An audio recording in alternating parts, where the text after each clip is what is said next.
साल के शुरुआत में टोयोटा ने लैंड क्रूजर 300 को लॉन्च किया था, दो वेरिएंट्स के साथ ZX और GRS।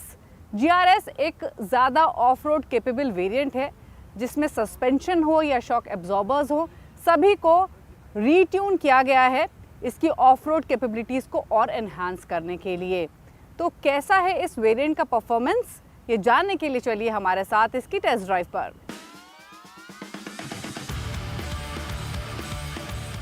ये वो गाड़ी है जो रिच, फेमस या पॉलिटिशियंस इस्तेमाल करते हैं। 70 साल से ज़्यादा का समय इस गाड़ी को हो चुका है और तब से लेकर अब तक ये जानी जाती है being one of the toughest car ever made. हम बात कर रहे हैं टोयोटा की लैंड क्रूजर की, जो कि टोयोटा का लॉन्गेस्ट रनिंग मॉडल है। 1951 में इसका प्रोडक्शन स्टार्ट हुआ था और जब ये गाड़ी आई थी तो मिलिट्री व्हीकल के तौर पर आई थी। National reserve police of Japan के लिए इसको बनाया गया था। नाम भी तब इसका टोयोटा बीजे होता था और फिर धीरे धीरे इसने इवॉल्व किया लग्जरी फैमिली ओरिएंटेड एसयूवी के तौर पर भी। Of course off roading capabilities के लिए तो ये जानी जाती ही है। इम्पॉर्टेंट ये है कि ये एक ऐसी गाड़ी है जो अपनी ड्यूरेबिलिटी, रिलायबिलिटी और लॉन्गेटिविटी के लिए जानी जाती है। यानी इस गाड़ी के लिए कहा जाता है कि 5-6 लाख किलोमीटर तक का भी ड्राइव करने के बावजूद इसका इंजन दमदार रहता है। 1954 में इसका नाम लैंड क्रूजर पड़ा टोयोटा बीजे से और स्पेशली लैंड रोवर से कम्पीट करने के लिए नाम इसको दिया गया था। तो इसकी हिस्ट्री तो काफ़ी इंटरेस्टिंग है और इसको पॉपुलैरिटी भी जो इतनी मिली है वो इसलिए मिली है क्योंकि मिलिट्री व्हीकल से एक ऑफ रोडिंग एसयूवी के तौर पर over the period of time evolve हुई है। स्पेशली इसने पॉपुलैरिटी तब गेन की जब इसका इस्तेमाल हुआ ऐसे रीजन्स में जहाँ पर चैलेंजिंग टेरेन्स थे, जैसे कि Australia, middle east, Africa, part of Asia. और तब से लेकर अब तक जो जर्नी रही है लैंड क्रूजर की वो काफ़ी कमेंडेबल रही है।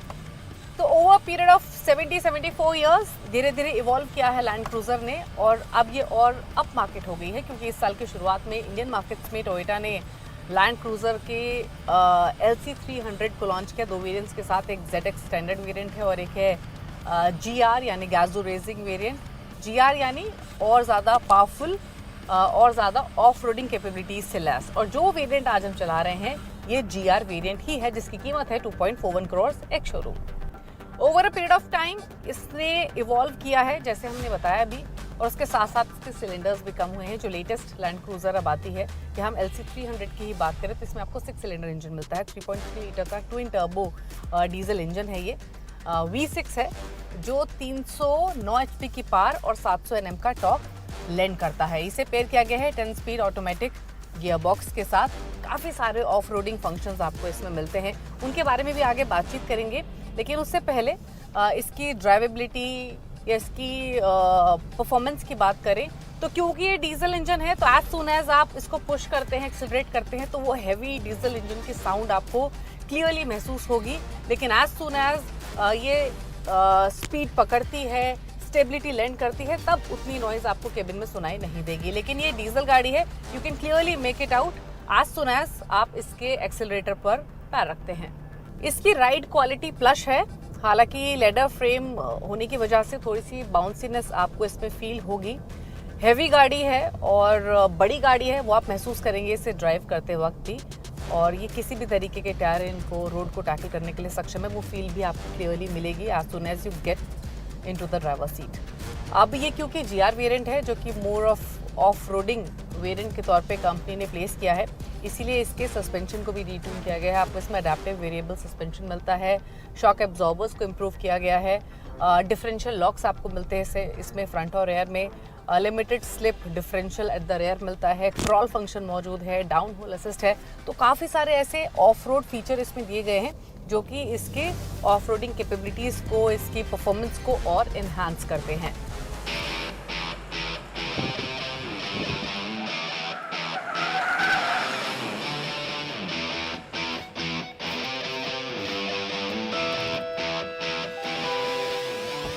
When you are driving it आपका मन करेगा कि आप इसे ड्राइव ही करते रहें क्योंकि ये आपको थोड़ा सा पावरफुल फील कराती है। बट इसके बाकी एलिमेंट्स के बारे में बात करना ज़रूरी है, तो शुरुआत करते हैं इसके एक्सटीरियर्स के साथ। LC 300 दो वेरिएंट्स में आती है, ZX और GR यानी मोर स्पोर्टियर, मोर हार्डकोर वेरिएंट LC का, और ये वेरिएंट वही है, GR वेरिएंट है। हालांकि माइन्यूट चेंजेस आपको दिखाई देंगे ZX वर्सेस GR में। फॉर इंस्टेंस अगर आप इसके एक्सटीरियर देखेंगे तो आपको ZX में टोयोटा का लोगो मिलता है, लेकिन GR में आपको टोयोटा की लेटरिंग मिल रही है। बाकी चीज़ों की बात करें तो ऑफ कोर्स क्योंकि ये 5 मीटर इसकी लेंथ है तो एक ये ह्यूज गाड़ी है और काफ़ी बड़ी बल्कि ये मैस्कुलिन ये दिखाई देती है। फ्रंट में आपको ये ऑल ब्लैक ग्रिल मिल रही है। ग्रिल का साइज़ पहले के मुकाबले बड़ा किया गया है। ये आपको क्रोम स्ट्रिप तो मिलती है ही, साथ ही ये सिल्वर एलिमेंट भी दिया गया है ग्रिल में। इसके अलावा आपको ये स्प्लिट हेडलैम्प्स मिल रहे हैं, 3 स्प्लिट हेडलैम्प्स हैं। नीचे DRLs मौजूद हैं। यहाँ पर आपको लैंड क्रूजर की बैजिंग भी दिखाई देगी। अच्छा, ऑल ब्लैक्ड आउट थीम भी इसमें आपको मिलती है। फॉर इंस्टेंस इसके अगर आप फ्रंट बम्पर को देखेंगे, रेयर बम्पर को देखेंगे, साइड फेंडर्स को देखेंगे तो ब्लैक क्लैडिंग आपको मिलती है। अब क्योंकि ये मोर स्पोर्टियर, मोर हार्डकोर वेरिएंट है लैंड क्रूजर का, तो इसीलिए इसके फ्रंट बम्पर को या रेयर बम्पर को उसी तरीके से डिज़ाइन किया गया है वर्सेस स्टैंडर्ड वेरिएंट, क्योंकि इसमें आपको better approach angle, departure angle मिलते हैं। इसका एक बार बूट आपको दिखा देते हैं। अब क्योंकि ये 5 सीटर वर्जन के साथ आती है तो आपको ह्यूज बूट साइज़ इसमें मिलता है। 1131 लीटर का ये बूट स्पेस है। पावर टेल गेट तो मिल ही रहा है। चलिए अब मैं आपको इसका ग्राउंड क्लियरेंस दिखाती हूँ। कम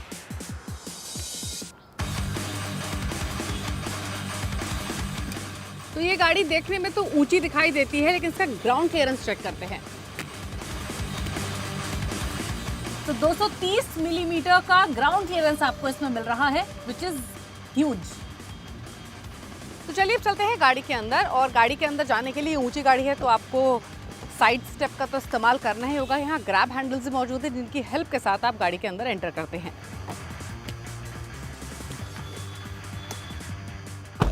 तो गाड़ी के अंदर आपको ऑल ब्लैक डैशबोर्ड मिलता है। हालांकि जो सीट्स है यहाँ पर आपको ब्लैक और मैजेंटा अपॉलिस्ट्री मिल रही है, ना सिर्फ सीट्स पर बल्कि सेंट्रल कंसोल में, और सिमिलर थीम आपको सेकेंड रो पैसेंजर्स के लिए भी कैरी फॉरवर्ड होते हुए दिखाई देगी। 12.3 इंच का ये इंफोटेनमेंट स्क्रीन मिल रहा है। हालांकि ये उस तरीके का स्क्रीन नहीं है जिस तरीके के हम एडवांस स्क्रीन सेटअप्स जर्मन गाड़ियों में देखते हैं, बट बेसिक फंक्शंस करने के लिए ठीक है। टच सेंसिटिविटी भी इसकी ठीक है।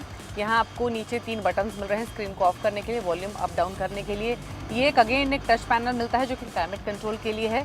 टॉगल बटन्स यहाँ पर दिए गए हैं AC फंक्शंस को ऑपरेट करने के लिए। 4 जोन क्लाइमेट कंट्रोल इसमें दिया गया। साथ ही फ्रंट दोनों सीट्स में आपको हीटिंग, मसाज और वेंटिलेशन दोनों फंक्शंस मिलते हैं, और दोनों फंक्शंस के लिए आपको लेफ्ट और राइट दोनों साइड पर ये बटन्स मिल रहे हैं।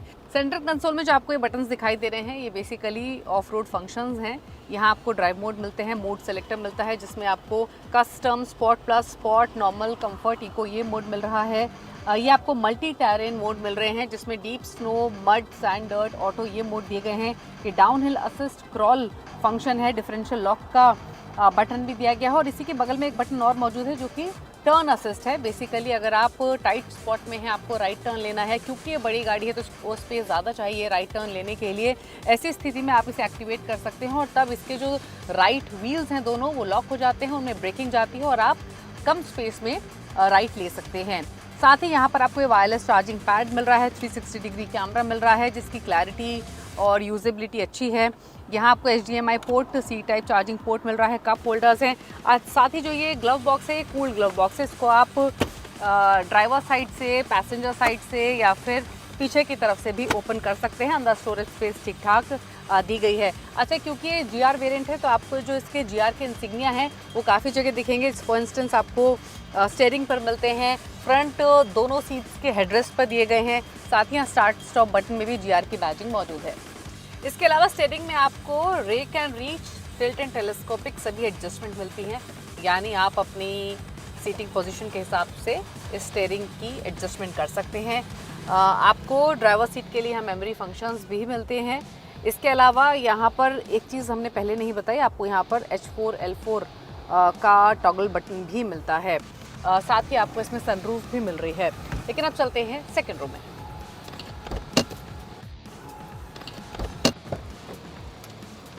सेकेंड रो में भी आपको ग्रैब हैंडल्स मिलते हैं गाड़ी के अंदर बैठने के लिए। आपको 14 स्पीकर JBL साउंड सिस्टम मिलता है, तो यहाँ आपको JBL के स्पीकर्स विद बैजिंग मिल रहे हैं। 2 इंडिविजुअल स्क्रीन मिल रही हैं। 2 रेयर पैसेंजर्स के लिए। हालांकि 3 लोग इसमें, 3 एडल्ट आसानी से बैठ सकते हैं, 3 आपको इंडिविजुअल हेडरेस्ट मिलते हैं क्योंकि जो सीट की विड्थ है वो काफ़ी है, सीट्स कंफर्टेबल हैं। पीछे आपको सेकेंड रो पैसेंजर्स के लिए अलग से क्लाइमेट कंट्रोल मिलता है। सेकेंड रो की दोनों सीट्स में आपको मसाज और वेंटिलेशन का फंक्शन तो मिलता है ही, जहाँ यहाँ पर आप ये बटन्स देख सकते हैं। चार्जिंग पोर्ट्स भी आपको दिए गए हैं। इसके अलावा अगर आप 2 पैसेंजर्स बैठे हुए हैं यहाँ पर तो आपको ये आर्मरेस्ट मिलता है, ये कप होल्डर की जगह दी गई है। अब बात करें सेफ्टी की तो आपको इसमें 2 एयर बैग्स मिलते हैं, ऑल डिस्क ब्रेक्स मिल रहे हैं, लेवल 2 एडास सूट मिलता है, 360 डिग्री कैमरा मिल रहा है, तो काफ़ी सारे सेफ्टी फीचर्स इसमें दिए गए हैं। लेकिन अब सवाल ये है कि क्या 2.41 करोड़ के एक्स शोरूम प्राइस के साथ ये एक वर्दी ऑफरिंग है? तो अगर आप ड्यूरेबिलिटी, रिलायबिलिटी, लॉन्गेटिविटी को देख रहे हैं, आप एक ऐसी गाड़ी चाहते हैं जो कि रग्ड हो, जो आपको कंफर्ट भी लैंड करे और मोस्ट इम्पॉर्टेंट आपको भरपूर पावर, परफॉर्मेंस और ऑफ रोड कैपेबिलिटीज़ मिले, then definitely this car is for you.